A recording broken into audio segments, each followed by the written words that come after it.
말라기 4장 1절에서 6절 말씀.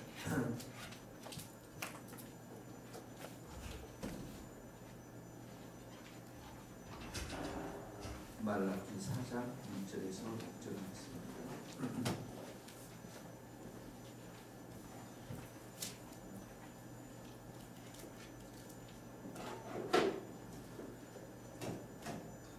오늘이 이제 말라기 마지막이고 내일부터는 좀 편안한 예수님에게로 마가복음으로 우리가 돌아올 것 같아요. 4장 2절 같이 한번 다 같이 제가 먼저 한 절 읽고 여러분이 읽겠습니다. 말라기 4장 1절입니다. 만군의 여호와가 이르노라 보라 용광로 불같은 날이 이르리니 교만한 자와 악을 행하는 자는 다 지푸라기 같을 것이라.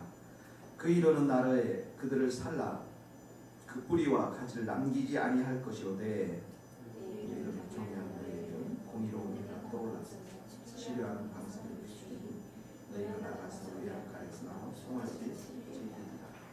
너희가 악인을 밟을 것이니 그들이 내가 정한 날에 너희 발바닥 밑에 재와 같으리라. 만군의 여호와의 말이니라. 너희는 위하여 내 종 모세에게 명령한 곧 일레와 열을 기억하라. 보라 여호와의 크고 두려운 날이 이르기 전에 내가 선지자 엘리야를 너희에게 보내리니 그 아버지의 마음을 전에게로 돌이키고 자녀들의 마음을 그들의 아버지에게로 돌이키고 돌이키지 아니하면 두렵건대 내가 와서 소주로 땅을 칠까 하노라 하시니라. 아멘. 말라기 이 시대에 제사장들과 대부분의 이스라엘 백성들이 하나님의 말씀에 다 어긋나게 살고 하나님을 마음을 참으로 아프게 했는데 하나님을 대적했는데 문제는 이들이 그것이 죄인 줄 모르고 계속해서 우겨대는 우리가 하나님의 백성이다라고 하는 것을 계속해서 말하는 그런 속에서 말라기가 선지자로서 하나님의 음성을 듣고서 그 시대에 심판과 구원에 대해서 이렇게 말씀을 하시는데 이 구약의 이런 심판과 구원의 구도는 똑같이 예수님의 초림 때도 이스라엘 백성들에게 심판과 구원으로 말씀하시고 구원으로 오시고 또 예수님의 재림 지금 이제 예수님은 초림하셨고 이미 재림 직전에 우리 모두에게도 심판과 구원으로 말씀하신다라는 거예요. 그러니까 이 말씀을 우리가 구약의 말씀으로도 봐야 되지만 신약 시대 때는 예수님 직전에 초림 직전의 말씀으로도 봐야 되고 지금 재림 직전에 이 교회를 향해서 하나님 백성들을 향해서 무엇라고 말씀하시는지를 우리가 알아야 된다. 자, 1절 한번 보세요. 1절에 보니까 만군의 여호와가 이르되 보라 용광로 불같은 날이 이르니 불 하면은 이게 굉장히 그 심판의 의미를 가지고 있거든요. 용광로 불 다 태운단 말이죠. 그러니까 교만한 자, 악을 행하는 자, 그러니까 하나님으로부터 멀어진 사람이죠. 다 지푸라기 같을 것인데 그 이르는 날에 그들을 살라 불사른단 말이죠. 뿌리와 가지를 남기지 아니할 것이다. 그러니까 하나님의 심판, 멸망의 심판, 파괴적인 심판을 악인들에 대해서 하나님으로 멀리 떨어 있는 악인들에 대해서 심판하겠다 이런 말씀입니다. 한번 보세요. 예수님이 오셨을 때 뭐라고 말씀했냐면 심판이 이미 이뤘다라고 말해요. 그러니까 나를 믿지 않는 자는 이미 심판이 임한 자들이다 이렇게 말씀하세요. 예수님이 오셔서 어떻게 합니까? 사람들이 구원을 받느냐 예수님을 믿음을 통해서 또 심판을 받느냐 여기를 쭉 갈라졌겠죠. 근데 예수님이 재림하실 때도 어떻게 합니까? 인자가 구름을 타고 와서 천사들과 함께 와서 모든 민족을 보고 어떻게 하죠? 염소와 양으로 갈라치게 만든 심판하신다는 거예요. 그러니까 양쪽에는 구원을 이루게 하시고 염소 쪽에는 심판을 이루게 하신다. 그러니까 구약의 이 시대 때도 심판을 얘기하지만 예수님이 초림 때도 심판을 얘기하시고 구원을 얘기하시고 재림 때도 심판과 구원을 얘기하시는 것이죠. 2절에 보세요. 2절에 보니까 같이 한번 읽겠습니다. 시작. 내 이름을 경외하는 너희에게는 공의로운 해가 떠올라서 치료하는 광선을 비추리니 너희가 나아가서 외양간에서 나온 송아지같이 뛰리라. 3절도 또 너희가 악인을 밟을 것이니 그들이 내가 정한 날에 너희 발바닥 밑에 재와 같으리라. 만군의 여호와의 말씀이니라. 자, 2절에 보니까 내 이름을 경외하는 너희 남은 자들을 말하죠. 이스라엘 백성의 공의로운 해가 떠올라서 의로운 해가 떠올랐다는 거죠. 치료하는 광선을 비추고 그러니까 외양간에서 나온 송아지같이 마치 이 자유와 해방을 받은 자같이 뛰놀리라. 그러면 3절에 보니까 또 악인을 너희가 밟을 것이고 발바닥 밑에 재와 같으나 의인들의 궁극적인 승리를 말하는 것입니다. 자, 2절 3절은 예수님의 초림 때 어떻게 적용이 됩니까? 예수님이 오셔서 뭐라고 그랬어요? 예수님이 오신 게 빛으로 오셨잖아요. 빛으로 오셔서 사람들을 어떻게 합니까? 치유하는 거죠. 맹인이 보게 되고 못 걷는 사람이 걷게 되고 나병 환자들이 고침을 받고 못 듣는 자들이 들어서 가난한 자에게 복음이 전파되리라. 초림 때 오셔서 이런 치유의 광선을 발하시면서 사람들을 어떻게 합니까? 자유시키고 해방을 시키는 것이죠. 그러니까 이것이 우리에게도 똑같이 적용이 되죠. 이미 우리가 예수님의 그런 치유의 광선을 우리는 받은 사람으로서 구원의 자유, 또 죄로부터의 해방이 이미 선포된 자들이고 이게 언제 완성이 됩니까? 예수님의 재림 때, 우리가 천국에 갔을 때. 그러니까 요한계시록에 보면은 생명나무가 있는데 천국에 그 생명나무에 열매가 맺고 나무 잎사귀는 뭐라고 그랬습니까? 만국을 치료하기 위하여 있더라. 이렇게 말씀하시잖아요. 치유가 완전히 완성이 되어진다. 완성이 되어진다. 그러니까 구약에서의 이스라엘 백성들에게 이렇게 치유를 얘기하시고 초림 때도 예수님이 오시면 치유를 얘기하지만 우린 치유받고 구원받았지만 완성은 언제 되느냐? 재림 때, 천국의 때 만국을 치료하는 그 생명나무의 잎사귀를 통해서 우리가 완전히 치유되어진다는 것이죠. 그러니까 3절에도 보세요. 의인의 궁극적인 승리를 말하는데 예수님이 바울이 뭐라고 말했어요? 바울이 이렇게 고백하죠. 허물로 죽었던 우리를 그리스도와 함께 살리셨고 이렇게 표현하잖아요. 함께 살리셨고 함께 일으키셨고 죄로부터 죄의 권세로부터 그 다음에 함께 하늘에 앉히셨다. 예수님의 초림 구원을 통해서 함께 살리고 함께 일으키고 함께 하늘에 앉은 우리는 의인으로서의 승리를 이미 가지고 있는 사람들인데 이게 언제 완성이 되니까 주님의 재림 때 완성이 되는 것이죠. 자, 그러면서 보니까 4절에 보니까 이스라엘 백성들을 향해서 뭘 얘기합니까? 너희는 내가 호렙이라는 신의 산이죠. 온 이스라엘을 위하여 내 종 모세에게 명령한 법, 율례와 법도를 기억하라. 무슨 말씀이에요? 말씀을 지키라는 거예요. 말씀 앞에 순종하라는 것입니다. 그러니까 예수님도 이 땅에 오셔서 뭐라고 말씀해서 내가 율법이나 선지자를 폐하러 온 게 아니라 완성하러 왔다고 그러잖아요. 그러니까 하나님의 말씀이 우리 안에 주어져서 이제 순종의 삶을 살아야 되는데 그게 구원의 조건이 아니라 그럼 구원의 조건이면 우리의 그 말씀을 지킬 사람이 아무도 없는 것이죠. 근데 이미 구원받은 백성으로서 이제 어떻게 합니까? 정체성을 가지고 빛과 소금의 역할을 하기 위해서는 구원을 받은 결과로 이 말씀을 순종해야 한다는 것이죠. 우리들도. 그렇죠? 근데 그 순종에 대한 능력이 누구로부터 오는가? 성령님으로부터 오는 것이죠.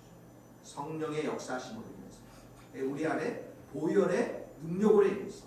그래서 말씀에 순종하지 못하는 것들 우리가 회개하고 성령께 의지함으로 인해서 이제는 우리 안에서 그 율법이 그 말씀이 순종되어지게끔 하는 하나님의 역사가 있다는 거예요. 그러니까 구약의 시대 때나 지금 신약의 시대 때나 동일하게 주어진 게 뭐냐면 하나님의 말씀에 대한 순종이에요. 그런데 구약 때는 어떻게 합니까? 성령의 역사심이 없었잖아요. 주님의 보혈의 능력이 없었잖아요. 힘들었죠. 그러니까 율법을 가지고는 구원을 받을 수가 없는 거예요. 이 율법은 그리스도께 가는 몽학 선생의 역할을 하는 것이고 이제는 예수 그리스도의 십자가를 통해서 우리가 보혈의 피로 깨끗함을 받은 자이니까 성령을 받은 자들이니까 우리 안에 이런 말씀의 순종함이 있어야 한다는 거죠. 자, 5절 한번 보세요. 5절 6절 같이 한번 읽겠습니다. 시작. 보라, 여호와의 크고 두려운 날이 이르기 전에 내가 선지자 엘리야를 너희에게 보내리. 그가 아버지의 마음을 자녀에게로 돌이키게 하고 자녀들의 마음을 그들의 아버지에게 돌이키게 하리라. 돌이키게 아니하면 두렵건대 내가 와서 저주로 그 땅을 칠까 하노라.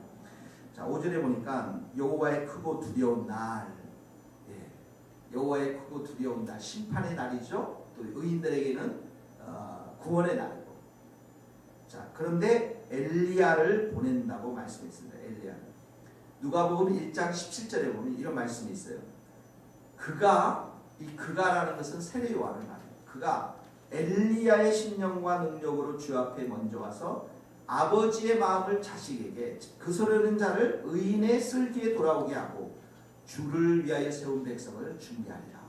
그가 세례 요한이. 그러니까 예수님의 초림 전에 세례 요한이 이렇게 엘리야라는 이름은 하나님을 배신했던 구약의 백성들이 하나님께 돌아와서 참된 예배를 드리도록 이렇게 선포했던 선지자잖아요. 그러니까 엘리야가 예수님의 초림 전에 이미 엘리야인 그 세례 요한이 와서 회개하라, 천국이 너에게 회개하라는 그 말씀을 선포하는 거죠. 그래서 여기 보니까 아버지의 마음을 자녀에게로 돌이키고 자녀의 마음을 아버지에게 돌이킨다는 게 뭐예요? 가정의 회복, 회개를 통한 가정의 회복, 이것을 강조하는 거예요. 그러니까 구약에서 이런 선지자들을 통해서 이런 회개 역사를 강조했고 그 심판이 이르기 전에 예수님의 심판, 예수님의 초림이 오기 전에 그 세례 요한을 통해서 하나님께서는 이스라엘 백성들에게 회개의 메시지를 전달했고, 자, 지금은 이제 재림이잖아요. 예수님이 재림하기, 그러니까 심판의 날에 이르기 전에 우리에게 누굴 보내셨습니까? 성령님을 보내주셔서 그 성령을 통해서 우리로 하여금 회개케 하고 돌이키게 하는 역사를 우리에게 보여주신 것이죠. 요한복음 16장에 보면 이런 말씀이 있어요. 너희에게 보혜사 성령을 보내는 것이 유익한데 왜 그러냐면 성령님께서 와서 죄에 대해서, 의에 대해서, 그다음에 세상에 대해서 심판할 것이다. 죄에 대해서라는 것은 그들이 나를 믿지 아니한 것이요. 무슨 말입니까? 세상에 대해 죄에 대해서 책망하겠다라는 것은 그 사람들의 마음 가운데 죄를 고백케 하고 회개케 해서 그 예수님을 받아들이지 않는 사실들에 대해서 회개케 해서 다시 하나님의 진리의 말씀으로 순종하기 위해서 성령을 보내셨다라는. 그래서 그 뒷부분에 진리의 성령이 말씀의 뒷부분에 이런 말씀이 있어요. 진리의 성령이 오시면 그가 너희를 모든 진리 가운데로 인도하시리라. 그러니까 이 구약의 말씀이 엘리야를 보내서 이렇게 회개케 하는 구약의 말씀이 예수님 초림 전에 엘리야를 보내서 세례 요한을 보내서 회개케 하고, 지금의 시대에는 우리에게 성령 하나님을 보내셔서 성령님을 보내셔서 이 죄에 대해서 책망케 함으로 회개케 함으로 사람들을 진리의 길로 성령님께서 인도하고 계신다. 그러니까 이 말씀이 구약의 말씀이요, 초림전의 말씀이요, 예수님 시대의 말씀이요, 그리고 재림 직전 이 시대에 하나님의 말씀인 것을 우리는 기억해야 할 줄로 믿습니다. 그러므로 우리 이 말씀을 어떻게 적용할까요? 우리에게 적용할 수 있는 것 4절, 명령의 법, 윤리의 법을 기억하라. 하나님 말씀에 우리가 순종하며 살아갈 수 있는 것. 그리고 끊임없이 우리 안에 6절의 말씀처럼 회개하는 역사가 일어나는 것. 성령님께서 우리 자신의 또 이 교회 가운데 정말 이렇게 역사해 주셔서 우리로 하여금 하나님의 말씀 앞에 다시 한번 회개하고 돌이키고 순종해서 이 주님의 재림을 준비하는 그런 우리 자신과 교회가 되어야 될 줄로 믿습니다. 같이 이 시간에 한 목소리로 기도하겠습니다. 우리에게 분명히 심판이 있습니다. 또 우리에게 또 구원의 역사가 있을 것입니다. 오늘도 우리에게 공의로운 해, 예수님의 해가 떠올라서 우리를 치료하는 광선을 비춰달라고, 우리의 연약한 부분, 또 우리의 상처난 부분을 치유하게 해달라고 기도해 주시고, 성령님 오늘도 우리에게 역사해 주셔서 돌이키게 하시고, 또 우리의 입술을 통해서 복음을 전할 때 성령님 역사해 주셔서 진리의 길에 들어선 자들이 많아질 수 있도록 주님 도와주시옵소서 하고 같이 기도하시겠습니다. 하나님 아버지, 주님께서 구약의 시대 때 불의 심판으로 임하여 주셔서 하나님 아버지 이스라엘 백성들에게 심판과 구원의 하나님으로 하나님 역사하셨던 그 하나님께서 이 땅에 2000년 전에 예수님이 오셔서 또 이 죄에 대해서 심판하시고 이 세상에 대해서 심판하시고 하나님 구원의 역사를 이루어주시고, 이제는 곧 예수님이 오시는 이 날에 하나님 이 세상을 향해서 여전히 심판과 구원의 메시지를 전하시는 우리 하나님의 음성을 이 시간 우리가 듣기를 원합니다. 성령님 오늘도 우리들 가운데 마음 가운데 오시옵소서. 성령님 우리 심령 가운데 오시옵소서.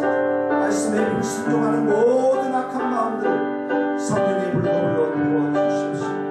우리 안에 부드러운 마음을 갖게 하여 주시고 주님의 보혈의 피로 우리의 마음을 깨끗게 하여 주셔서 말씀이 우리의 삶 가운데 마음 가운데 새겨져서 순종의 역사가 일어날 수 있도록 도와주시고, 이 말씀대로 우리가 순종하며 회개하는 삶을 살아갈 수 있도록 도와주시고, 넓은 길로 걸어가는 수많은 사람들을 향해서 아버지 우리 예수 그리스도의 피 묻은 복음을 전하는 교회가 될 수 있도록 주님 도와주시옵소서. 주님의 재림이 얼마 남지 않은 이 시대에 아버지 우리와 엮여있게 하여 주시옵소서. 세상의 사람들 가운데 취해있지 않도록 도와주시옵소서. 성령님 우리의 마음 가운데 참으로 역사하여 주셔서 충만히 역사하여 주셔서 이 세상에 넘어 우리 인생을 돌보시며 우리 인생을 참으로 기다리시며 심판 앞에 하나님 아버지 기다려 주시며 인내하시는 하나님의 그 무한한 마음을 우리가 기다려 오늘도 만나는 모든 영혼들에게 주의 복음을 전하는 은혜의 역사 있도록 도와주시옵소서. 하나님 아버지 의지합니다. 하나님의 신령한 은혜로 우리를 붙잡아 주시고 하나님의 거룩한 은혜로 우리를 붙잡아 주시옵시고 하나님의 능력으로 우리를 붙잡아 주셔서 온전히 주님만을 의지하며 바라보는 우리 모두가 될 수 있도록 하나님 도와주시옵소서. 오늘도 주님을 의지합니다.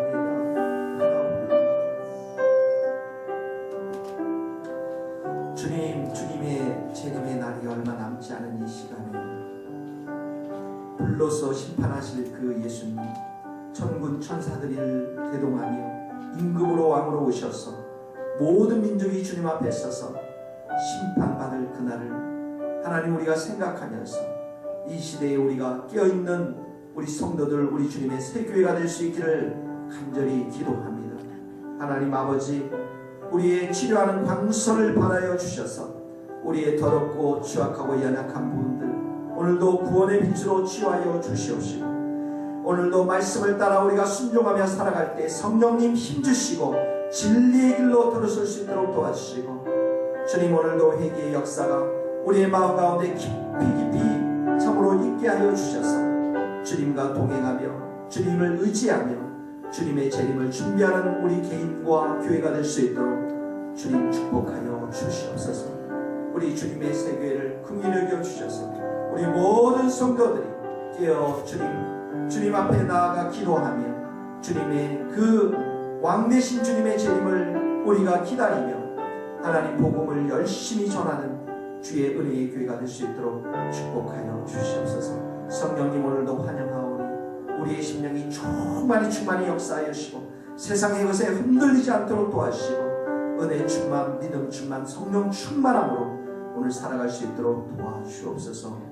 예수님의 이름으로 기도하오며 지금은 우리 주 예수 그리스도의 은혜와 하나님의 크신 사랑과 성령님의 교통하심이 성령으로 충만하기를 소망하는, 그래서 주님의 재림을 준비하기를 소망하는 우리 모든 성도들과 선교사님들 머리 위에 이제로부터 영원토록 함께 하시기를 간절히 축원하옵나이다. 아멘.